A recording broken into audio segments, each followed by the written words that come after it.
In today's video, I'm going to teach you how to add direct reports in BambooHR. By the end, you'll know exactly how to connect an employee to the correct manager so your org chart and workflows stay accurate. First, open BambooHR in your browser and sign into your company account.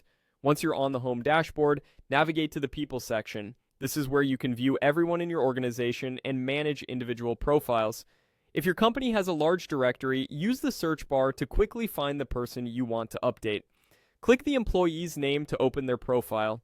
We'll make the change from here so it applies directly to that person's record and updates anywhere else. BambooHR references managers and direct reports.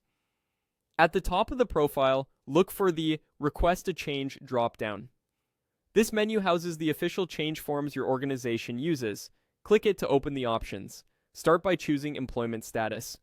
This opens the guided change request flow your HR team has configured. Within that flow, move into the Job Information section. That's where the reporting relationship is stored, along with details like job title, department, and location.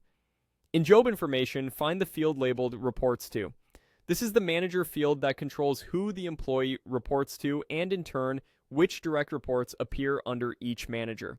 Click the selector and choose the correct manager from the list. If your company uses multiple locations or departments, double-check you're selecting the right person, especially if there are duplicate names. A quick tip, verify job title or department next to the name to be sure you've got the correct manager. Before you finish, take a moment to review the rest of the job information section to ensure nothing else changed unintentionally. Keeping these details accurate helps BambooHR update your org chart, time off approvals, and any manager-based workflows seamlessly. If your account prompts for an effective date or reason, follow your internal policy and choose the appropriate options so the change takes effect when you expect. When everything looks good, click Submit. Depending on your company's approval process, the change may route to HR or a manager for review.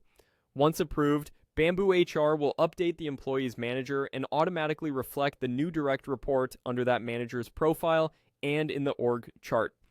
That's it. You've added a direct report by selecting the employee, opening Request a Change, moving into Job Information, choosing the correct person in the Reports To field, and submitting. If you don't see these options, you may need additional permissions, so reach out to your HR or admin team. Thanks for watching, and keep your BambooHR data clean for smooth, automated workflows.